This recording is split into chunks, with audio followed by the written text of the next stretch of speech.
Hello, everybody, and welcome back to Night Brothers Commentary. Also, Happy New Year! Welcome to 2023. I hope everyone had a great holiday season, and hopefully they have some New Year's resolutions that are ready to work hard.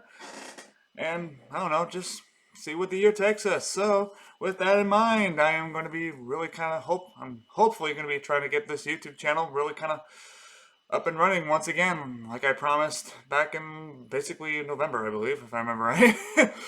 So essentially, without further ado, today's topic is going to be about Star Wars, specifically The Mandalorian and the Book of Boba Fett, which, in my opinion, is literally just Mandalorian Season 2.5, especially the latter half of the season. But essentially, the way I see it, Season 2 basically kind of starts off, well, Season 2 for The Mandalorian basically starts right off where Season 1 left off. Essentially, basically just Grogu, basically Grogu and Din Djarin, Mando, essentially just kind of looking for the Jedi, as well as other Mandalorians. And basically they find Bo-Katan, I want to say about probably midway through the season. And she basically leads them to Ahsoka Tano, who made her live action debut in this season, which is just amazing in my opinion. Love Ahsoka. Arguably one of the best characters in Star Wars in recent years, but again, that's just my opinion. Feel free to differ.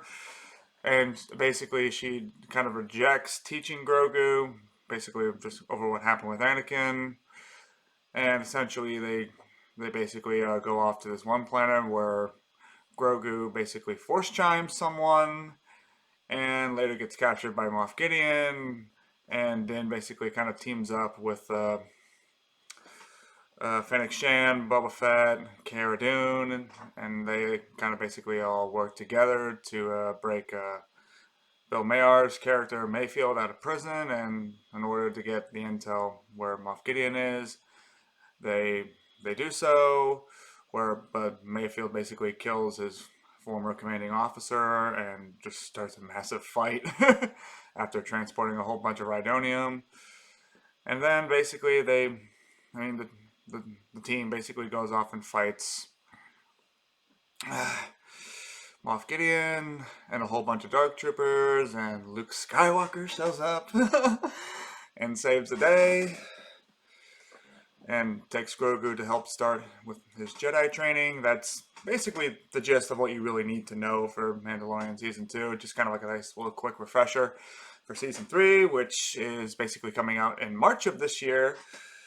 Now, basically, Boba Fett Season 2, like I said, that's essentially basically just going to be it's literally just Mandalorian Season 2.5, especially the latter half of the season, but the first half of the season is really just kind of Boba Fett just establishing his own criminal empire from Jabba the Hutt's palace, essentially, basically just kind of trying to take over his empire, and also just kind of a whole bunch of flashbacks with him basically getting out of the Sarlacc pit and being captured by Tuskens, and later basically kind of helping those Tusken Raiders out, and essentially them later being wiped out. But eventually things kind of go haywire in the present, where a couple of Jabba's cousins try to take over they basically try to, I don't know, just stop Boba Fett, essentially. And I don't know, I feel like they just glossed over that plot line way too early, in my opinion. I feel like that should have been the main plot line, essentially, basically the Hutts versus Boba Fett. But I digress. Eventually, the Pike Syndicate basically kind of becomes the main quote-unquote villain, if you will, for the rest of the season. With Cad Bane, baby. Cad Bane made his first live-action appearance. Sadly, he dies at the final episode, or at least I think he dies. It's possible they might bring him back again, maybe in a future season of The Mandalorian, or possibly another Star Wars TV show they do in the future. I don't know. The way I feel like they left it, it didn't really... I don't know. I mean, because Boba Fett and Cad Bane basically had this almost literally like a very similar fight in the Clone Wars, or at least they were supposed to, and it doesn't go well for either of them really. But I don't know. I mean, the way I see it, I mean, this is I do not feel like Cad Bane is dead, but essentially, Cad Bane is basically just kind of working for the Pikes, and Boba Fett basically kind of recruits Mando to come back, and we also get to see Grogu do some Jedi training with Luke, but essentially, Luke kind of gives him an ultimatum between choosing the Jedi way or the Mandal or going with Mando. Basically, Grogu kind of picks Mando, which in a way, I guess it kind of makes sense, just kind of given what happened with the sequel trilogy, if you will. But anyway, essentially, I mean, literally, like most of the season is literally just like one big fight, or at the very least, like literally the end of the season was basically just like one big fight that spanned like multiple episodes. But eventually, Boba Fett kind of basically just I mean, he essentially kind of solidifies his empire and kicks the Pikes out of Tatooine, if you will. Uh, and that's basically where we are at this moment with Boba Fett and Din Djarin Mando. Now, as far as season three goes, I mean, basically from everything that I've seen and read, this is basically just going to be a very Mandalorian based season. Like we're really going to be diving deep into the culture that is the Mandalorians, which I think is really nice. I personally think that there's going to be a lot of tension between Bo and Mando, just because. Well, I mean, really, just because of the dark saber, honestly, because he still has the dark saber, and she really kind of needs the dark saber in order to rule Mandalore. So I think there's definitely going to be some tension there.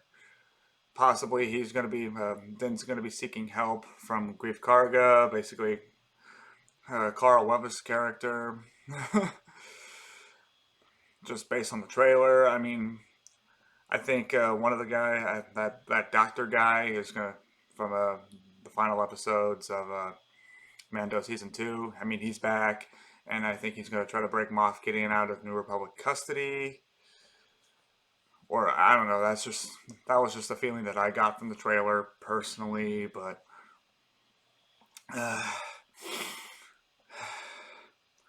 I think there's also going to be. I think there's definitely going to be an arc where Mando is going to try to like atone for his quote unquote sins, if you will, for basically removing his helmet in order to get back in with the group called the Watch. And eventually he's going to go to the living waters within the mines of Mandalore, or at the very least, that's kind of what that one scene with the whole big spiky rocks would seem to indicate to me.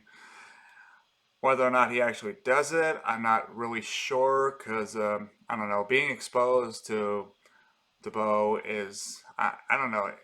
I feel like it was kind of eye opening in a way because I mean he's taken off his helmet before, especially during the mission with Mayfield where he kind of had to access the system in order to get the info where Moff Gideon is, and then he basically took off his helmet to basically say goodbye to Grogu at the end of season two.